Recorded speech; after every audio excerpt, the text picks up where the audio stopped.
juga. Tapi Saul menolak dan berkata, "Aku tidak mau makan."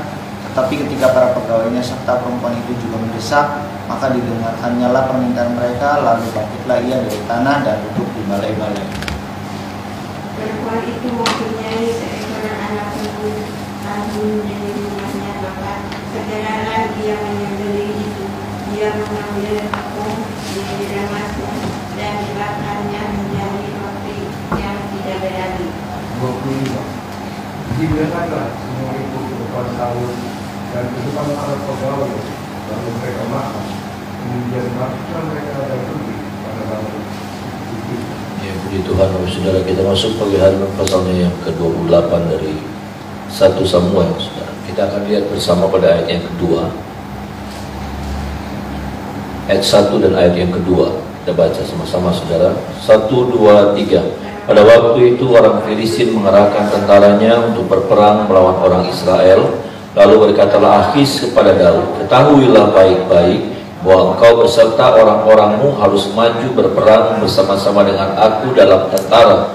Jawab Daud kepada Akis, "Baik, engkau akan tahu apa yang dapat diperbuat hambamu ini."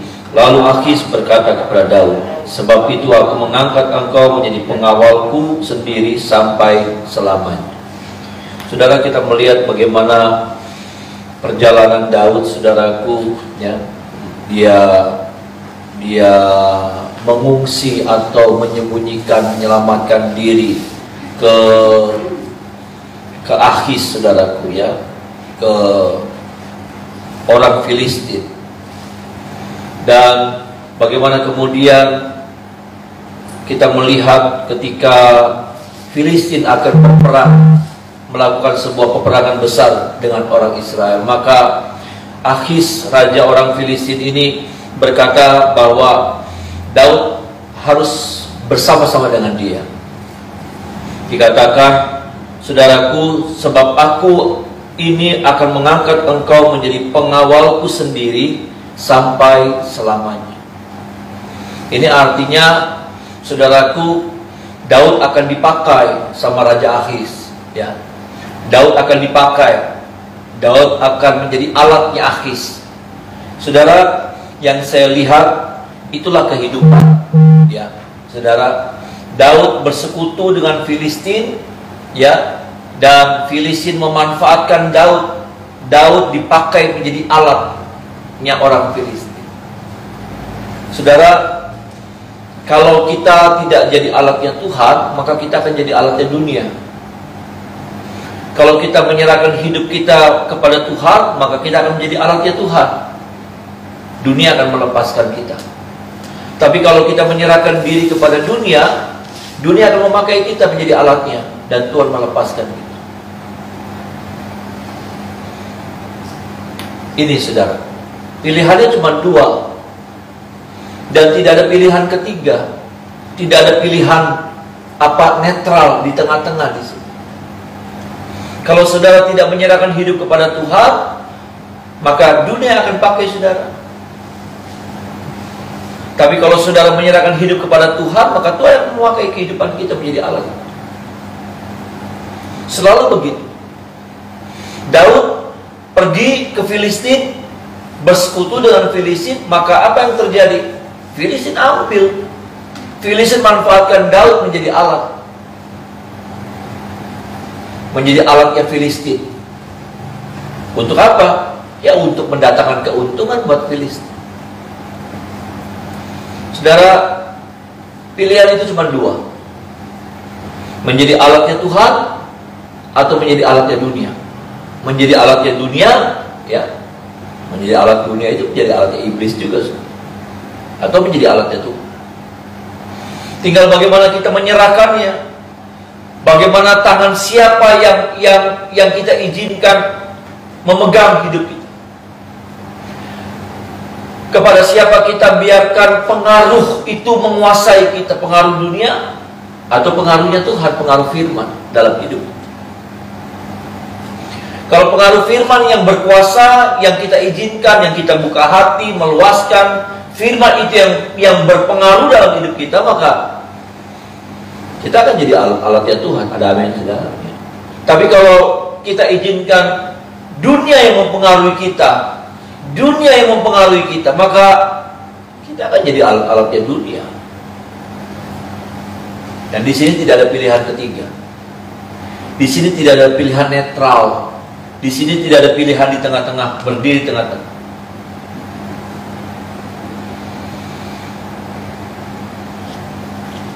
Jadilah alat-alatnya Tuhan. Ada amin, saudara. Jadilah alat-alatnya Tuhan. Tetapi untuk jadi alatnya Tuhan, yang pertama kita harus menyerahkan hidup kita kepada Tuhan. Kita harus pastikan di mana posisi kita berdiri hari-hari ini. Kenapa? Karena Daud saat itu ada di Filistin. Dia nggak bisa bilang, Tuhan pakai saya, Tuhan pakai saya. Ketika apa? Ketika dia ada di Filistin. Perhatikan di mana saudara berdiri hari-hari.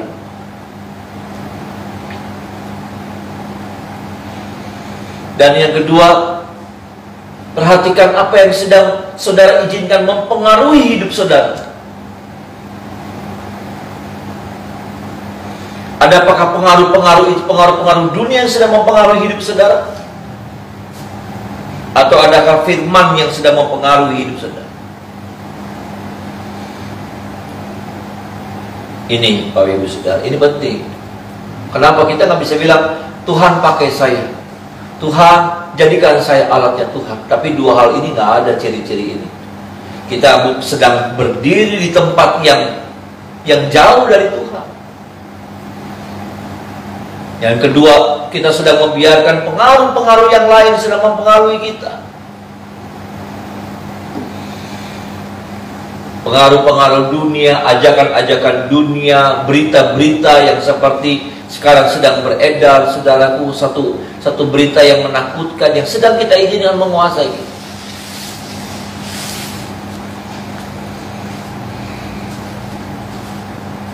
Perhatikan dua hal ini. Di mana kita sedang berdiri hari-hari.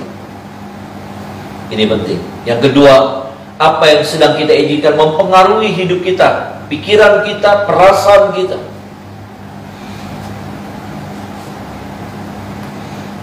Karena kalau firman yang menguasai kita, maka saya percaya tidak ada kita izinkan roh dendam, iri hati, kebencian.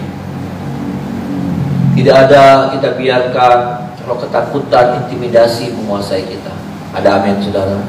Ya. Kalau firman yang bekerja, saya percaya saudara, kalaupun itu sedang bekerja, tetapi kita tidak izinkan itu bersarang dalam tubuh kita, dalam hidup kita, dalam jiwa, dalam roh. Perhatikan baik-baik apa yang sedang mempengaruhi kita. Ya, ini menjadi sesuatu yang serius, saudara. Kalau kita tidak dipakai sama Tuhan, dunia akan pakai. Kalau kita jauh dari dunia, Tuhan akan pakai. Cuma dua kekuatan ini yang sedang bekerja dalam hidup kita, memperebutkan hidup saudara dan saya.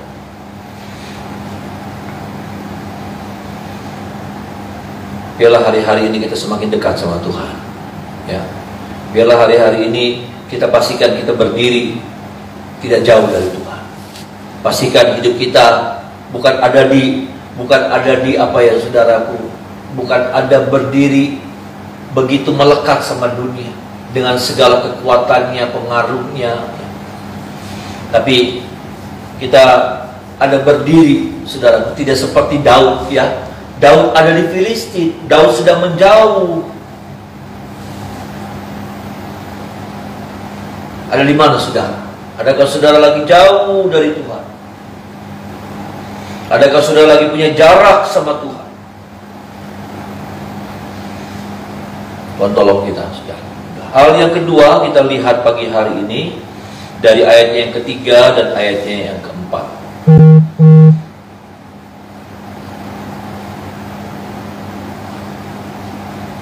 Ayat yang ketiga dan ayat yang keempat, Bapak Saudara, sama-sama kita baca ayat ini. 1, 2, 3. Adapun Samuel sudah mati, seluruh orang Israel sudah meratapi dia, dan mereka telah menguburkan dia di Ramah, di kotanya. Dan Saul telah menyingkirkan dari dalam negeri para pemanggil arwah dan roh peramal. Orang Filistin itu berkumpul lalu bergerak maju dan berkemah dekat Sunem. Saul mengumpulkan seluruh orang Israel lalu mereka berkemah di Gilboa. Saudara, kita melihat ada sesuatu yang janggal. Dan ternyata yang seperti ini nih sering kita lakukan. Ya. Dan saya melihatnya Saul nih dimulainya dari ini. Kejatuhan, kehancuran Saul dimulainya dari ini. Dan dia tidak pernah memperbaikinya. Setiap orang pernah gagal dalam kasus ini, dalam masalah ini. Tetapi ada orang-orang yang membiarkan terus. Ya, ada orang-orang yang membiasakan dengan keadaan seperti itu terjadi. Tapi ada orang-orang yang kemudian memperbaiki. Ketika dia melihat itu terjadi, maka dia nggak merasa nyaman dengan keadaan itu dan dia memperbaiki ulang. Daud juga pernah gagal di kasus yang seperti ini. Nanti kita akan lihat kasus apa, kegagalan dalam hal apa. Tapi Daud kemudian memperbaiki ulang, membangun ulang, merestorasi apa yang hancur, apa yang rusak. Hal yang seperti itu yang penting dalam itu. Kenapa? Karena kalau tidak, saudaraku, seperti Saul nih saudaraku, ya, dimulai dari hal itu. Terus sampai apa puncaknya bunuh diri. Apa itu, saudara? Enggak menjaga komitmen.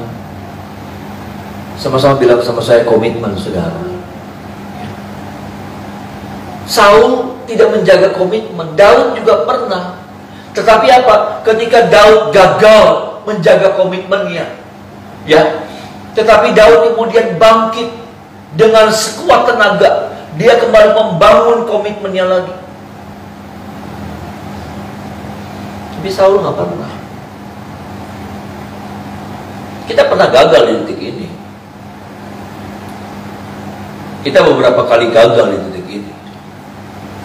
Tapi yang jadi pertanyaannya, adakah kemudian kita bersikap seperti siapa? Bersikap seperti Daud atau bersikap seperti Saul? Daud menyadari gagal, saudara, gagal total. Daud juga gagal total. Tapi kemudian dia berjuang untuk bangkit lagi, membangun lagi komitmen, membangun lagi janji-janjinya, membangun lagi keutuhan hatinya buat Tuhan. Saul enggak. Kita pernah gagal di sini, saudara. Saya, saudara, dan beberapa kali kita gagal di sini. Tapi sekali lagi pertanyaannya bukan berapa banyak kali kegagalan yang kita lakukan. Tetapi adakah kita mau bangkit lagi, kita memperbaiki, kita menyadari, kita mengevaluasi hidup kita, saudara, dan kita mengakui kegagalan kita, lalu kemudian kita mulai membangun lagi bangunan komitmen itu.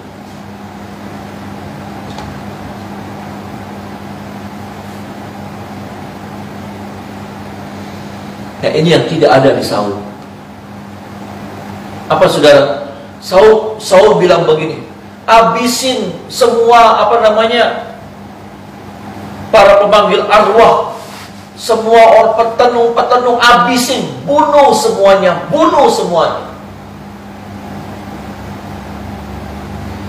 Tapi kemudian di pasal ini dia suruh orang, karena dia ditanya sama Tuhan dan Tuhan gak jawab dia, lalu dia suruh orang, panggil aku peramal. Aku butuh seorang peramal. Lalu orang bilang, di Endor ada peramal. Dan dia datang. Peramal itu tanya, ya, peramal itu bilang, ini sebetulnya udah gak boleh loh, ya. Aku mengorbankan diriku untuk menolong kamu. Karena raja sudah memutuskan, itu sudah tersebar, saudara, keputusan dekret bahwa semua peramal-peramal kalau masih ada yang bekerja buka praktek, bunuh, habisin. Ini yang saya katakan, komitmen, gagal di dalam komitmen.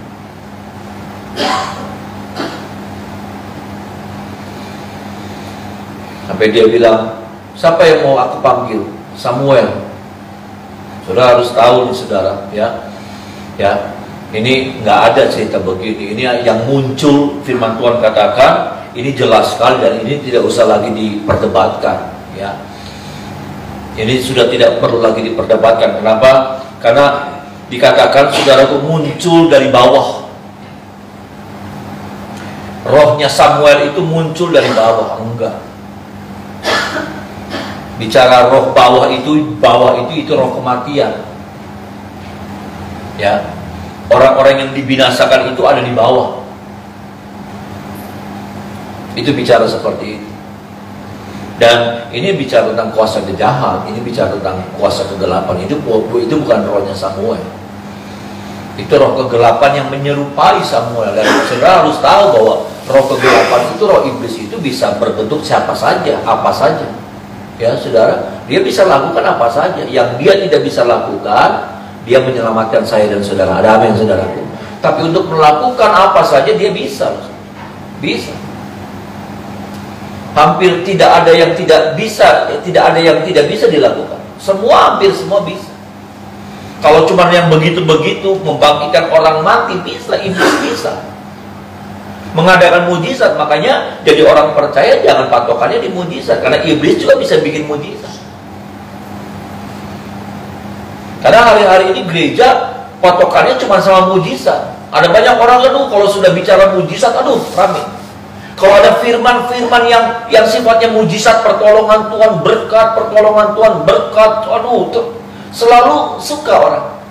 Tapi firman yang pengajaran, orang mulai menjauh, orang mulai bosan. Gak apa-apa, saudara. Saudara bosan, gak apa-apa. Tapi saya harus menyampaikan kebenaran firman yang seutuhnya. Ada amin, saudara. Kalau saudara masih suka, saudara dengar. Karena disitulah dimulainya terobosan, saya percaya. Ya, hidup yang berubah itulah hidup yang dikejar sama mujizat Tuhan. Ada amin, saudara.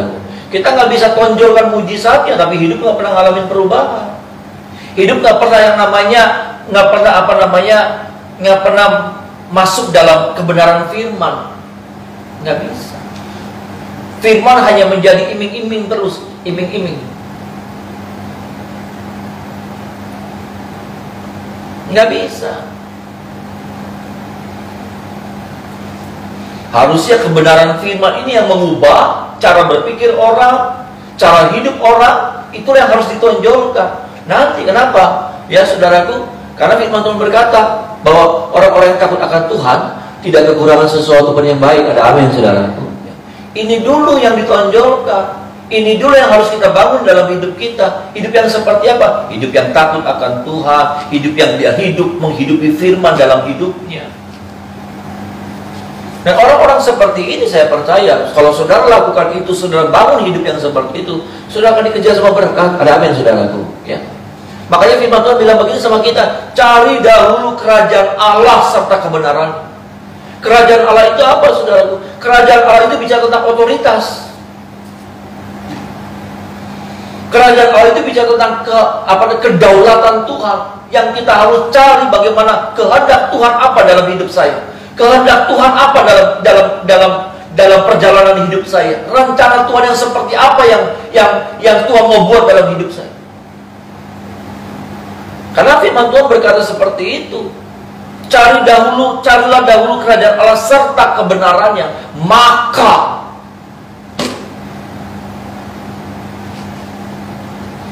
orang sekarang udah gak mau tahu tentang kerajaan Allah dan kebenarannya.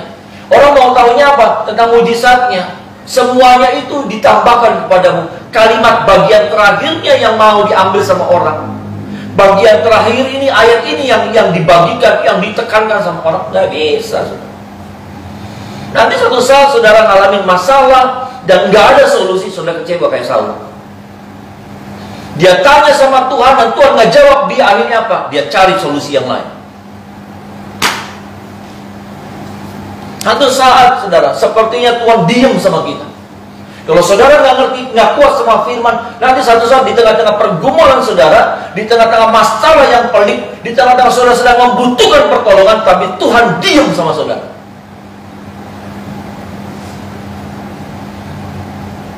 Tuhan mau tahu sikap kita seperti apa. Tuhan mau tahu seberapa kuat komitmen kita sama Tuhan.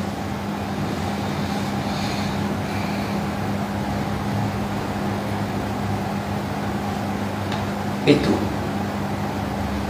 tidak gampang, saudara. Perjalanan saya melihat menjalani kehidupan kekristenan, menjaga iman kita di hari-hari ini semakin tidak mudah. Seperti yang saya katakan, tampian itu sedang terjadi, saudara. Goncangan itu sedang terjadi. Hanya orang-orang yang berisi, hanya orang-orang yang ada isi di dalam hidupnya. Apa itu isinya? Firman dan Roh Kudus. Orang-orang itu yang akan bertahan dalam menghadapi goncangan-goncangan yang seperti itu. Saya akan lihat, maaf sekali, ya, akan ada banyak orang-orang, anak-anak Tuhan yang meninggalkan Tuhan hari-hari ke depan. Ada banyak anak-anak Tuhan, pelayan-pelayan Tuhan yang jadi kecewa di hari-hari ke depan. Ada banyak anak-anak Tuhan yang rusak motivasinya dalam pengiringannya bersama Tuhan. Tolong kita supaya kita tetap utuh di hadapan Tuhan. Ada amin, saudara. Hati kita tetap terjaga, motivasi kita tetap terjaga. Dan ini gak gampang. Gak gampang. Kita gak bisa bilang begini, kemarin-kemarin saya menang, tenang aja. Enggak. Kenapa? Karena tantangan, ujian ke depan itu bukan ujian yang gampang.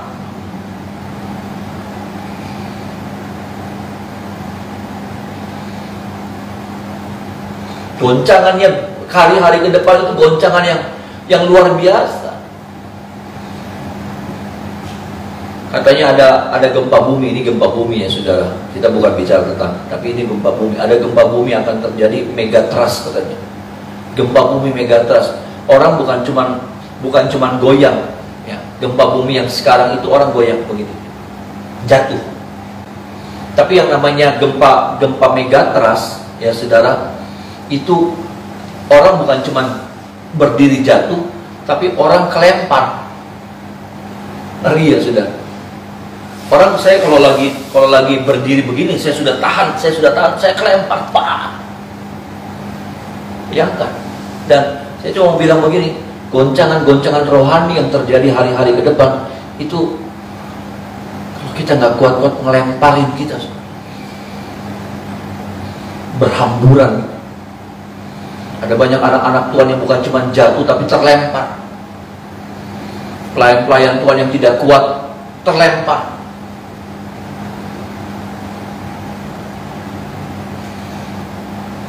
Saya berharap sudah bisa tangkap pesan ini. Nggak apa-apa dalam jumlah yang sedikit. Karena saya percaya 2-3 orang berkumpul, ada Yesus hadir di dalamnya, saudara.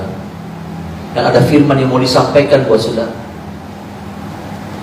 Firman kebenaran ini nggak butuh orang 1000, nggak butuh orang 100.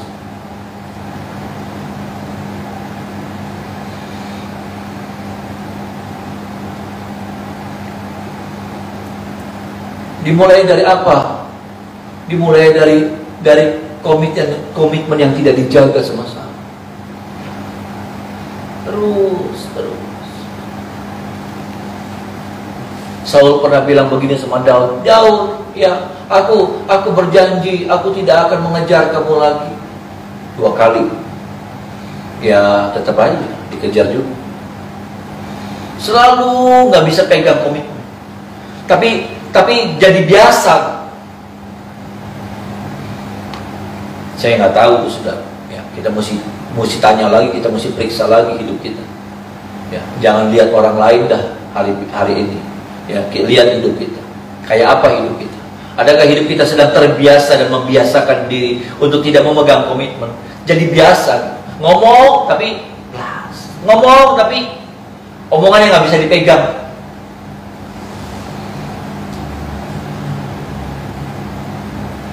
Hati-hati, saudara. Ini juga peringatan buat saya juga.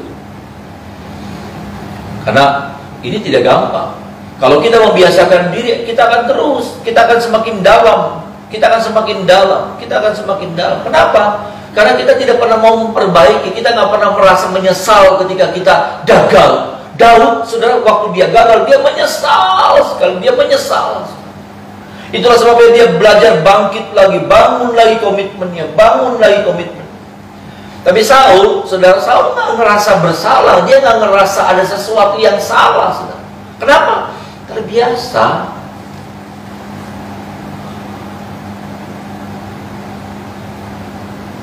Terbiasa.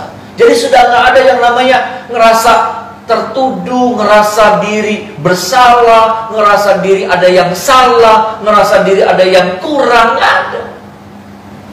Kenapa? Karena sudah membiasakan diri dengan gaya hidup yang seperti itu. Berkali-kali dalam banyak hal.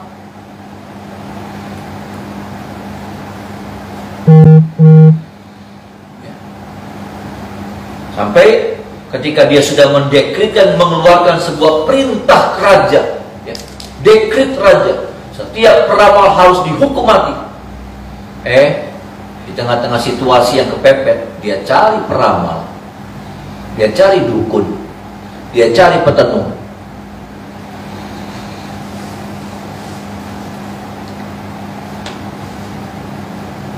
Saudara, bukan tentang berapa kali kita bilang, Tuhan aku mengasihi Engkau, Tuhan aku mau setia lagi, tambah setia sama Tuhan.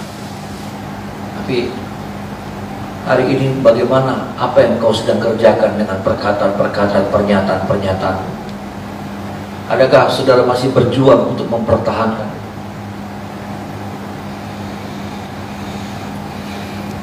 Adakah saudara masih berusaha keras untuk ketika pun saudara gagal, tapi saudara berusaha keras untuk bangkit lagi, membangun lagi?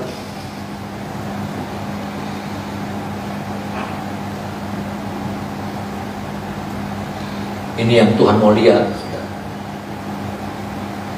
Daud juga gagal, dia lari ke Filistin. Nanti saudara lihat, larinya Daud tidak mendatangkan keuntungan. Dia berpikir lari ke Siklak, dia dapat keuntungan, dia lolos, tapi enggak. Nanti saudara akan lihat Siklak dibakar. Ya sudah, ada banyak kerugian-kerugian yang Daud dapat. Tapi Daud memperbaiki diri gitu, saudara. Daud juga sama, berapa kali juga dia gagal dalam komitmennya. Dia tidak bisa pegang komitmennya. Tapi apa? Tapi dia berusaha memperbaikinya lagi. Dia berusaha untuk membangunnya lagi. Itu bedanya Daud dan Saul. Daud dan Saul kalau dibilang bobrok-bobrokan, bobrokan Daud loh saudara. Kalau bilang bobrok-bobrokan, bobrokan Daud. Tapi bedanya Daud mau memeriksa, mengintrospeksi diri. Nah ini kuncinya. Daud masih mau mengevaluasi diri, berkaca. Saul kan?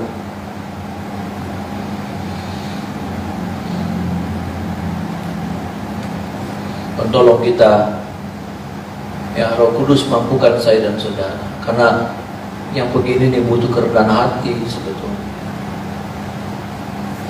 Karena sulit untuk kita bisa mau mengevaluasi diri kalau hati kita nih hati yang tinggi, hati yang sombong.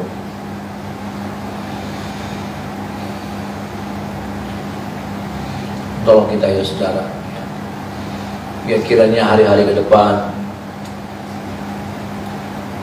hati kita semakin dipulihkan oleh Tuhan. Ada amin saudara. Komitmen kita semakin dipulihkan, kekuatan kita semakin dipulihkan. Untuk kita apa? Untuk kita bisa menjaga itu semua, ya. Menjaga, membangun lagi komitmen. Kalaupun itu sudah pernah hancur, atau hari-hari ini mungkin sedang hancur, tapi kita mulai bangkit lagi. Kita mau bangun lagi saudara komitmen itu, ya. Membangun janji baru lagi sama Tuhan. Untuk apa? Untuk kita lebih sungguh-sungguh lagi, kita setia lagi sama Tuhan. Ada apa yang gagal dalam hidup saudara? Yuk kita perbaiki lagi, kita bangkit. Kita tidak membiarkan itu tetap jadi reruntuhan. Yang saya lihat Saul ini saudara, tetap membiarkan itu jadi reruntuhan, jadi puing-puing. Komitmennya nggak pernah diperbaiki, jadi puing-puing, berantakan. Dan terus akhirnya apa? Akhirnya terus merosot.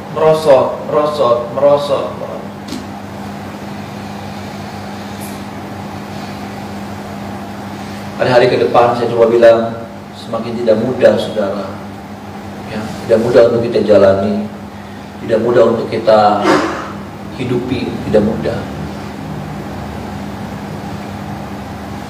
Makanya apa? Firman Tuhan bilang begini sama kita. Kalau sudah melihat kalimat ini, kalimat yang sebetulnya punya maknanya dalam sekali. Ya, Wahyu 14 ayat yang ke-13 sudah dalam sekali. Makanya firman Tuhan bilang, berbahagialah orang-orang yang mati di dalam Tuhan sejak sekarang ini.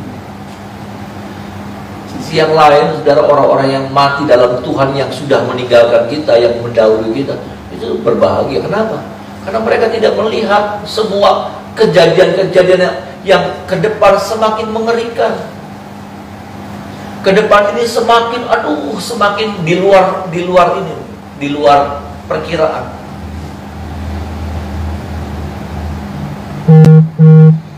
Dulu saya kalau dengar papa ya cerita tentang zaman Jepang, zaman Belanda, ya saudara, kayaknya, kayak enak banget ya itu, ya saudara.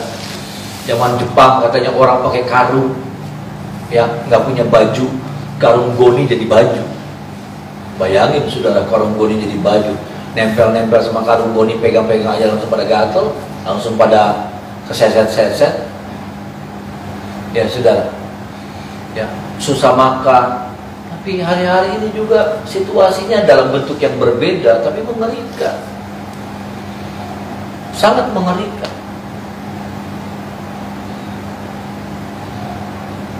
Tolong kita saudara, di tengah-tengah situasi yang semakin berubah, biarlah iman kita tetap utuh di hadapan Tuhan. Amin. Kasih kita, cinta kita, ya kesetiaan kita, ya saudara, tetap utuh sama Tuhan. Hubungan kita sama Tuhan yang kita sudah bangun tetap utuh, belajar tetap dibangun. Tolong kita, mari kita menyembah Tuhan.